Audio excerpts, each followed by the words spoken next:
नमस्कार दोस्तों, स्वागत है आप सभी का हमारे यूट्यूब चैनल में। तो चलिए शुरू करते हैं। हिस्ट्री जीके है, इसमें अनुच्छेद बताना, इसमें बता रहे हैं। इसमें कुछ राष्ट्रपति के संबंध में है कि भारत के राष्ट्रपति का अनुच्छेद 52 में है। अनुच्छेद 52 में शक्ति गई है कार्यपालिका को। 54 में भारत राष्ट्रपति का निर्वाचन दिया गया है। और आगे देख सकते हैं आप इसमें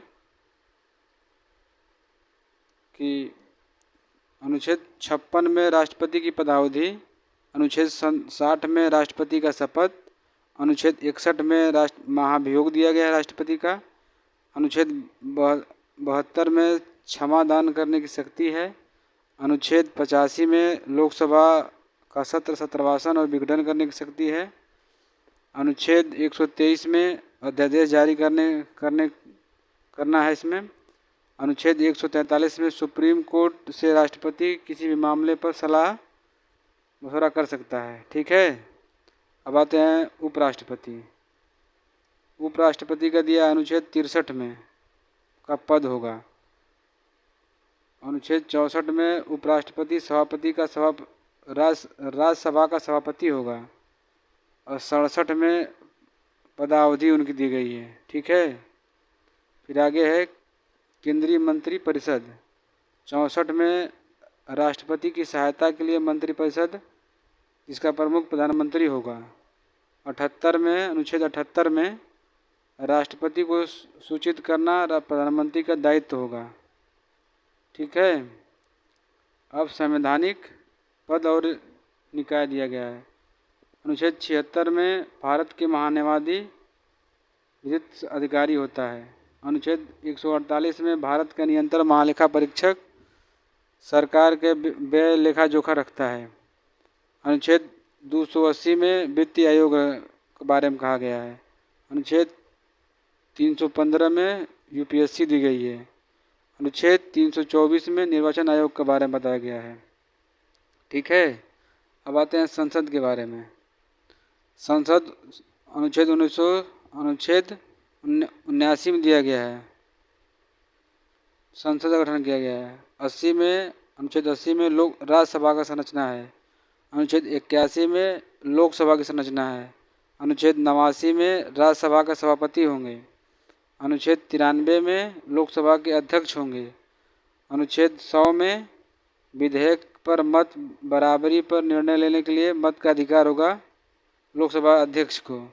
अनुच्छेद 105 में संसद की विशेष शक्ति दी गई है। अनुच्छेद 108 में संयुक्त अधिवेशन बुलाने के लिए इसमें बात कही गई है। अनुच्छेद 110 में धन विधेयक के बारे में लोकसभा द्वारा निर्णय लिया जाएगा इसमें। ठीक है। अनुच्छेद 112 में वार्षिक वित्त वितरण दिया गया है। अनुच्छेद 117 में वित्तीय विधेयक दिया गया है। ठीक है। आगे आप देखते हैं सर्वोच्च न्यायालय। 124 में भारत का सुप्रीम कोर्ट का गठन करने की शक्ति दी है। अनुच्छेद 131 में मूल अधिकार का क्षेत्र है। अनुच्छेद 137 में कानून की न्यायिक समीक्षा दी गई है इसमें। अब देखते हैं राज्यपाल के बारे में। ठीक है। अनुच्छेद 152 में परिभाषा दी गई है। अनुच्छेद 153 में राज्य के लिए एक राज्यपाल होगा। अनुच्छेद 154 में राज्यपाल की शक्तियाँ दी गई हैं। अनुच्छेद 155 में राज्यपाल की नियुक्ति दी गई है। अनुच्छेद 151 में और 61 में क्षमादान की शक्ति है राज्यपाल को।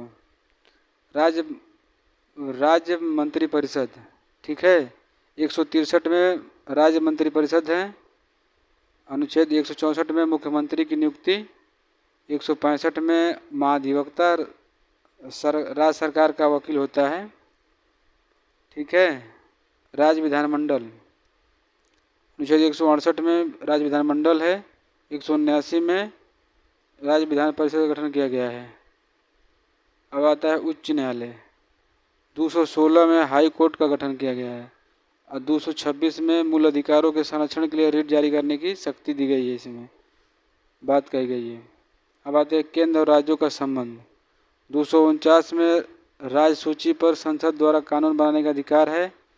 262 में नदी जल विवाद है। 263 में अंतर्राष्ट्रीय परिषद के बारे में बात कही गई है। 266 में संचित निधि है, 267 में आपातकाल निधि है। ठीक, फिर आगे है लोकसभा और राज्यसभा के आरक्षण की बात कही गई है। अनुच्छेद 330 में लोकसभा में ST/SC के आरक्षण है। अनुच्छेद 332 में राज्यसभा में ST/SC का आरक्षण दिया गया है। अनुच्छेद 335 में सेवा और पद में ST/SC का आरक्षण दिया गया है। अनुच्छेद 338 और 338A में SC और ST आयोग है। 338B में पिछड़ा वर्ग आयोग है। 103वां संशोधन करके 2018 में जोड़ा गया था। अनुच्छेद 343 में भारत की राजभाषा और लिपि दिया गया है। अनुच्छेद 243A में से लेके वो तक ग्राम पंचायत के बारे में कहा गया है। फिर आगे है आपातकालीन प्रावधान दिया गया है। अनुच्छेद 352 में राष्ट्रीय आपात दिया गया है। अनुच्छेद 356 में राष्ट्रपति शासन दिया गया है संवैधानिक तंत्र विफल होने पर। अनुच्छेद 360 में वित्तीय आपात दिया गया है जो कि अभी तक कभी लागू नहीं हुआ। और अनुच्छेद 368 में संविधान संशोधन दिया गया है जो कि अफ्रीका से लिया गया है। ठीक है, धन्यवाद।